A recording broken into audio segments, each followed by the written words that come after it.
on parle de la dîme, c'est que c'est Dieu même qui a ordonné.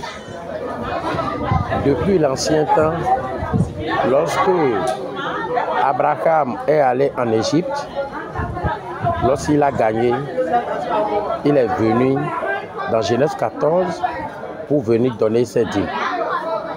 Il a donné les dîmes à Élie, le prophète en son temps, et le prophète a vu que ce qu'il a donné est beaucoup.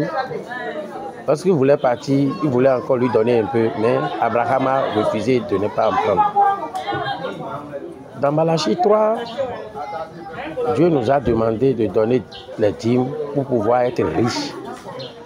Parce que tout ce que tu gagnes, Dieu te dit, dans tes bénéfices, il faut manger neuf et donner une seule à ton Créateur Dieu qui t'a toujours gardé et tu as gagné bénéfice.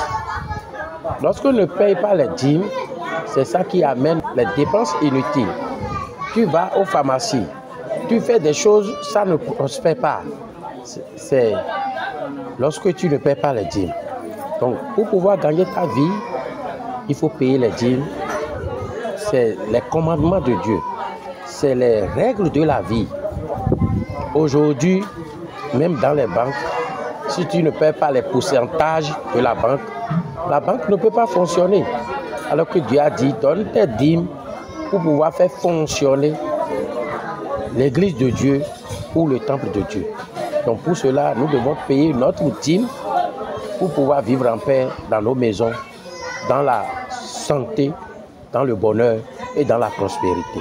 Il y a des gens qui sont des salariés. Les salariés paient leur dîme lorsqu'ils perçoivent leur salaire. Mais les commerçants, lorsque tu vois que j'ai gagné dans la semaine, il faut payer la dîme de ce que tu as gagné. En payant la dîme, tu seras toujours grand et tes activités seront toujours prospères. Donc pour cela, nous exhortons la population de Dieu. Vous avez vu dans les mosquées, les commerçants musulmans paient leur dîme à leur imam. Ils ont l'habitude de louer ou bien de construire à leur imam ou bien de donner chaque mois des salaires à leur imam. C'est pour cela que les imams n'ont plus rien à faire que de prier pour les fidèles et les fidèles au retour donnent leur dîme. Donc nous exhortons les chrétiens de ne pas voir les responsables des paroisses, de ne pas voir les prêtres, mais de voir Dieu, le Créateur, qui a exigé la dîme avant de nous bénir. Ce n'est pas Abraham d'abord que le mot dîme est apparu. Parce qu'en un temps, les gens étaient allés combattre son neveu Lot en apportant tout ce qu'il possède et lui-même et toute sa famille. Et Abraham a prié Dieu. Dieu l'a aidé. Il est allé à la conquête de ces gens pour ramener Lot et toutes les choses. Et c'est en cela que nous avons lu pour la première fois dans la Bible que dès son retour, Melchisedec était allé à la rencontre d'Abraham, à qui Abraham a donné tous ses dîmes. Donc c'est par là que le mot dîme a commencé. Après lui, nous avons vu son petit-fils Jacob. Jacob, quand lui fuyait son frère Ésaü, il a aussi prié en demandant à Dieu. Ça, c'est dans Genèse chapitre 28, le verset 20 au verset 22. Il demandait à Dieu, si tu me gardes et je réussis dans tout mon voyage, dès mon retour, je vais te donner toute la dîme.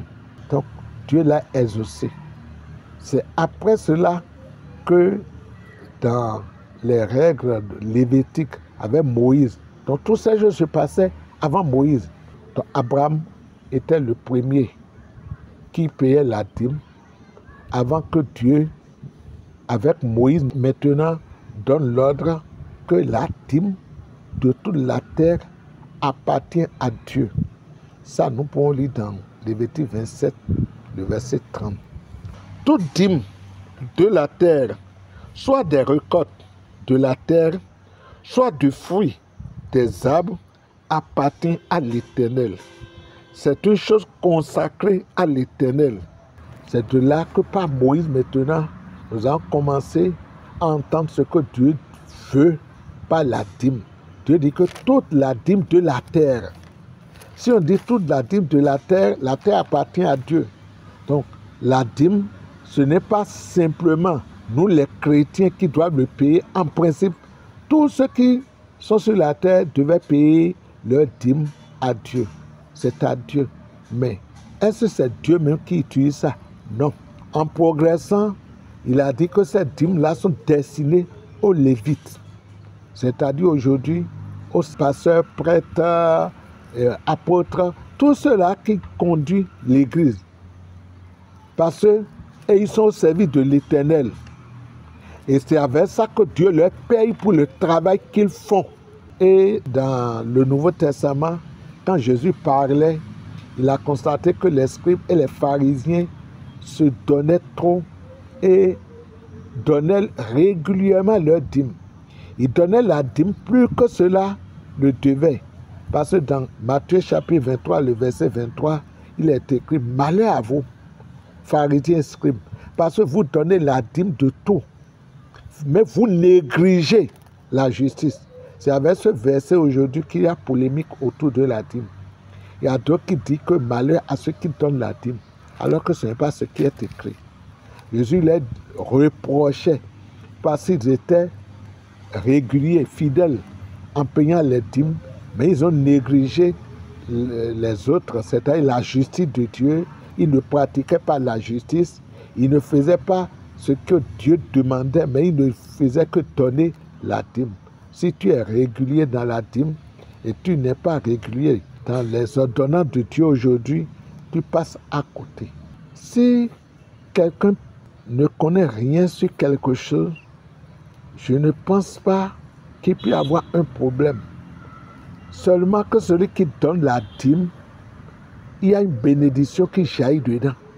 Parce que dans Malachie chapitre 3, le verset 10, Dieu reprimandait ses fidèles. Parce que les fidèles même, qui sont contraints, qui devaient donner régulièrement, il y a d'autres qui ne sont pas réguliers, qui ne sont pas fidèles.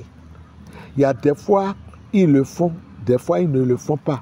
Et c'est pour cela, dans Malachie chapitre 3, Dieu a dit quelque chose que nous pouvons lire ensemble. Depuis le temps de vos pères, vous vous êtes écartés de mes ordonnances. Vous ne les avez point observées. Revenez à moi, je reviendrai à vous, dit l'Éternel des armées. Et vous dites, en quoi devons-nous revenir? Un homme trompe-t-il Dieu? Quand vous me trompez, et vous dites, en quoi t'avons-nous trompé? Dans les dîmes et les offrandes. Vous êtes frappés par la malédiction, et vous me trompez. La nation tout entière apportez à la maison du trésor toutes les dîmes, afin qu'il y ait de la nourriture dans ma maison. Mettez-moi à l'épreuve, dit l'Éternel des armées, et vous verrez si je n'ouvre point pour vous les écrits des cieux, et si je ne répands pas sur vous la bénédiction en abondance.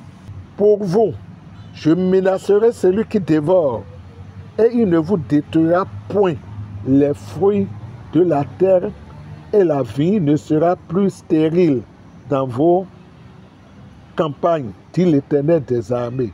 Toutes les nations vous diront heureux, car vous serez un pays de délices, dit l'Éternel des armées. Donc en un temps, les enfants de Dieu, les enfants d'Israël avaient négligé de donner la dîme. Et Dieu leur reprimandait et leur prouvait que c'est parce qu'ils ne donnent pas la dîme qu'ils sont maudits. Donc ceux qui devaient donner, qui ne donnent pas, est sous la malédiction, c'est-à-dire la bénédiction, il fera beaucoup d'efforts et les fruits qui doivent jaillir ne seraient pas à son comble.